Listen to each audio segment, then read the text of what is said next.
Hello everyone. तो आपके board के एग्जाम आने वाले हैं, बट फिर भी कुछ ऐसे बच्चे होंगे जिन्होंने अभी तक पढ़ाई चालू नहीं करी थी, बहुत से अलग अलग रीजन की वजह से। कुछ के वैलिड रीजन हो सकते हैं, कुछ के इनवैलिड रीजन हो सकते हैं एज यूजुअल। लेकिन अब आप पढ़ना चाहते हैं और आप पढ़ने का ट्राई भी कर रहे हैं, बट हो नहीं पा रहा है क्योंकि अकाउंट जैसे सब्जेक्ट का सिलेबस ही इतना ज्यादा है। तो इसको इतने कम टाइम में कैसे किया जाए, तो आपके लिए सबसे इंपॉर्टेंट वीडियो होने वाली है आपके एग्जाम तक, क्योंकि इस वीडियो में मैं आपको वो सारे टॉपिक्स, वो सारे इंपॉर्टेंट टॉपिक बताने वाला हूं। अगर आपने ये भी अच्छे से कर लिए तो आपके बहुत ज्यादा अच्छे मार्क्स आ सकते हैं। और बहुत ज्यादा अच्छे मार्क्स से मेरा मतलब है कि 90-95% भी क्रॉस कर सकते हैं। क्यों? क्योंकि मैं इस वीडियो में वो आपको सारे इंपॉर्टेंट टॉपिक बताऊंगा जो पेपर में आते ही आते हैं, और ये हमेशा पिछले 5, 10, 15 साल से आ ही रहे हैं, और इसका मतलब फ्यूचर में भी आएंगे ही आएंगे। इन टॉपिक को छोड़ करके अगर एग्जाम में पेपर बनाना चाहेगा तो पेपर बन ही नहीं पाएगा। ये इतने ज्यादा इंपॉर्टेंट। तो आपको देर हुई है, लेकिन कोई दिक्कत नहीं है, अभी वक्त है। इसी बात को समझाने के लिए मैं आपके सामने 2 लाइनें पेश करना चाहूंगा। गौर फरमाइएगा हुजूर। देर से ही सही पर दुरुस्त आए, कि देर से ही सही पर दुरुस्त आए, मुश्किल से ही सही पर प्यार का भूत उतार आए। तो चलिए अब बिना किसी देरी के वीडियो को शुरू करते हैं। तो आपका सबसे पहला जो सेक्शन होता है वो होता है पार्टनरशिप अकाउंट, जो कि आपको 36 मार्क का मिलने वाला है इस बार। अभी तक ये 30 मार्क्स का आता था पिछले साल तक, क्योंकि एनपीओ भी आता, अब एनपीओ हट गया तो ये 36 मार्क का हो गया है। तो इसके अंदर मैं आपको चैप्टर वाइज बताता हूँ कि कौन कौन से इंपॉर्टेंट टॉपिक है। तो इसके अंदर सबसे पहला जो टॉपिक आता है वो आता है फंडामेंटल्स का चैप्टर। इस चैप्टर के अंदर ऐसे जो टॉपिक हैं जो आपको करने ही करने हैं हर हाल में, उनके नाम है। सबसे पहला टॉपिक आपको पास्ट एडजस्टमेंट तो करना ही करना है, पास्ट एडजस्टमेंट तो आप छोड़ के जा ही नहीं सकते। फिर इंटरेस्ट ऑन ड्राइंग या गारंटी ऑफ प्रॉफिट, ये 3 टॉपिक बहुत ज्यादा इंपॉर्टेंट है फर्स्ट चैप्टर में से। इसके बाद जो चैप्टर आता है वो आता है goodwill and change in PSR का। इसके अंदर आपको करना है कैलकुलेशन ऑफ गुडविल। तीनों मेथड से एक एक क्वेश्चन लगा के देख लेना, और वो भी एडजस्टमेंट वाले, क्योंकि कुछ एडजस्टमेंट बहुत ज्यादा इंपॉर्टेंट है। सबसे ज्यादा इंपॉर्टेंट एडजस्टमेंट आपकी है अंडर वैल्यूएशन और ओवर वैल्यूएशन ऑफ स्टॉक वाली। फिर वो रेवेन्यू को कैपिटल एक्सपेंडिचर ट्रीट कर लिया। ये सारी जो एडजस्टमेंट है ये बहुत इंपॉर्टेंट है, तो इनको अच्छे से देख लीजिएगा। चेंज इन पीएसआर में न्यू रेशियो की कैलकुलेशन कैसे होती है उसको एक बार देख लेना। और उसके अंदर कुछ जो टॉपिक्स हैं, जैसे पुराने पार्टनर अपना रेशियो सरेंडर करते हैं नए पार्टनर के लिए, और जो ऑफ और फ्रॉम वाला जो कैलकुलेशन, ऑफ में मल्टीप्लाई करते हैं और फ्रॉम में डायरेक्ट माइनस करते हैं, वो वाला देख लेना एक बार।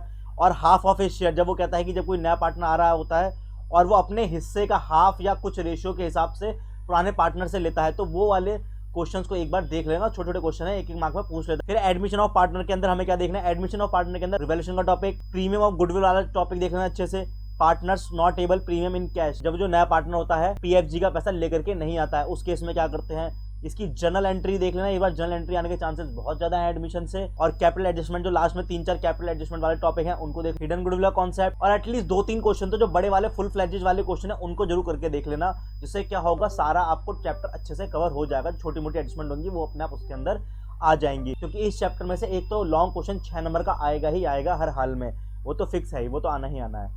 साथ में क्या इस बार रिटायरमेंट भी देखना, रिटायरमेंट में सेम चीजें हैं सारी की सारी देख लेना एक बार। डेथ में क्या देखना है, डेथ में डिजीज पार्टनर की कैलकुलेशन कैसे होती है, उसके प्रॉफिट की वो देखनी है। हिडन गुडविल कैसे निकलती है, एंड लोन अकाउंट कैसे बनता है वो देख लेना, और लॉन्ग क्वेश्चंस कैसे होते हैं उसकी प्रैक्टिस कर लेना। ये कुछ इंपॉर्टेंट टॉपिक है इस चैप्टर के। एक नई बात आपको क्या ध्यान रखनी है, इस बार हो सकता है एडमिशन और रिटायरमेंट में चॉइस ना आए, तो आपको एडमिशन, रिटायरमेंट और डेथ, इनमें से कम आपको 2 टॉपिक तो अच्छे से कवर करने ही करने होंगे।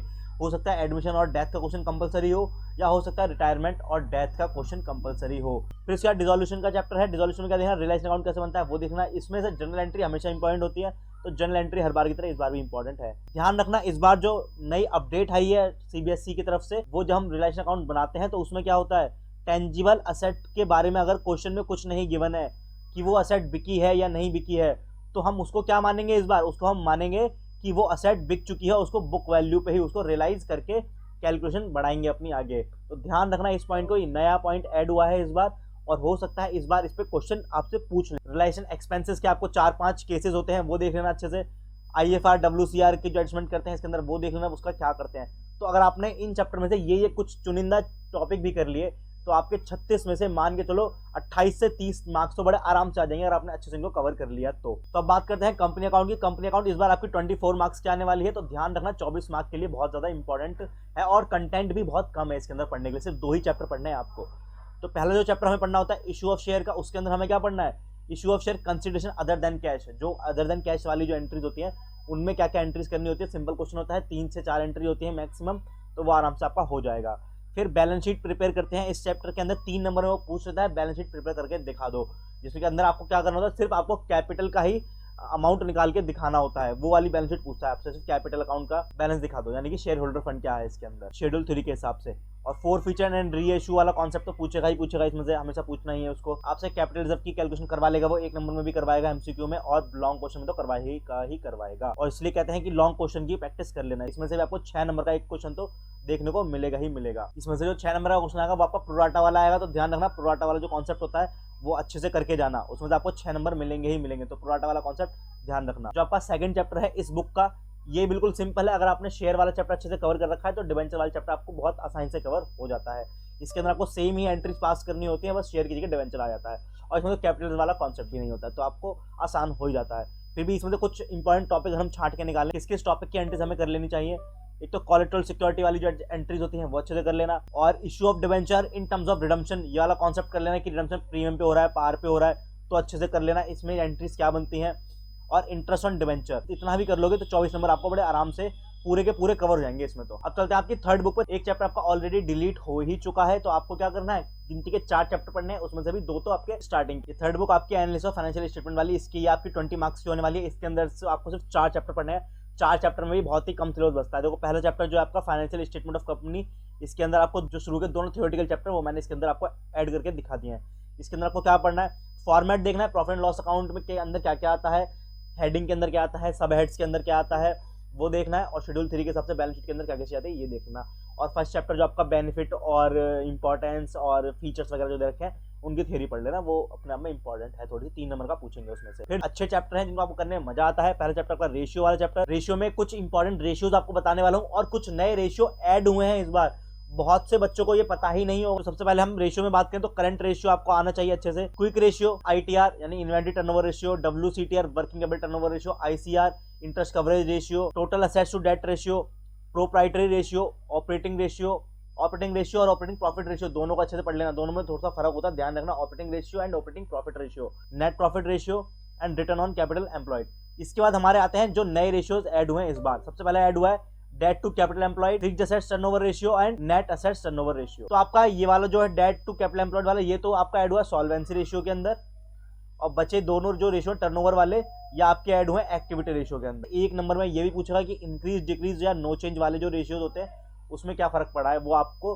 पढ़ लेना एक बार। बुक के अंदर जो एग्जांपल दिए उनमें से आ जाएगा पेपर में। फिर आपका लास्ट जो चैप्टर है वो आता है कैश फ्लो स्टेटमेंट। इसमें से आपको 6 नंबर का एक क्वेश्चन तो मिलेगा ही मिलेगा, और साथ में आपको 1 नंबर का भी क्वेश्चन आपको मिल जाएगा, इनफ्लो और आउटफ्लो क्वेश्चन एमसीक्यू में।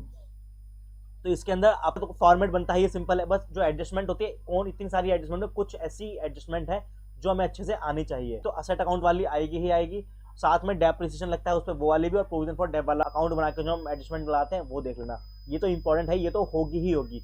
प्लस क्या होगा इसके साथ, एक एडजस्टमेंट की इंटरेस्ट ऑन डिबेंचर वाली इंपॉर्टेंट है, साथ में एक इंटरिम डिविडेंड वाली, प्रपोज टैक्स और प्रपोज डिविडेंड वाली, ये कुछ 4-5 एडजस्टमेंट अच्छे से कर लेना, आपका पूरा कैश फ्लो का कॉन्सेप्ट आराम से कवर हो जाएगा। तो अभी तक जिसने कुछ नहीं पढ़ा है उसके पास अभी जितना भी टाइम बचा है, अगर वो इस टाइम में ये टॉपिक भी अच्छे से कवर कर ले तो आपकी बहुत ज्यादा मौज आ जाएंगी। तो इनको भी अच्छे से कवर कर लो, और अच्छे से 90-95% मार्क्स आप लेकर के आ सकते हो अकाउंट्स में। अभी भी अच्छे से ध्यान रखो, अपना हेल्थ का ध्यान रखो, क्योंकि मौसम भी चेंज हो रहा है, सर्दी भी बढ़ रही है, तो एंड अच्छे से प्रिपरेशन करो, अच्छे से मन लगाओ पढ़ाई में। तो all the very best and stay positive and spread positivity, और मैं मिलता हूँ आपसे नेक्स्ट वीडियो में।